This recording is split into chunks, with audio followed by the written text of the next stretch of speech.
tóxico. ¿Saben lo que es tóxico? ¿Qué es? ¿Qué es algo tóxico?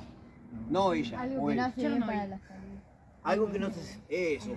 Algo que si vos lo inhalás, lo expirás, te quema las fosas nasales, te quema todo acá adentro y te hace mal. Por eso, Hasta el paladar se te quema. hasta el paladar y te quema y vos decís, no sabes si vomitar o tragar porque empieza a prenderse fuego, empieza a hacer espuma, espuma, espuma y sale una llama. Se calienta el líquido para freno con ese polvito que es el cloro ya todo pisoteado, se calienta de tal forma que larga una llama. Esa llama que larga dura alrededor de, no sé, 10 segundos. 1, 2, 3, 4, y se empieza a minorar, 5, 6, 7, don y pastitos.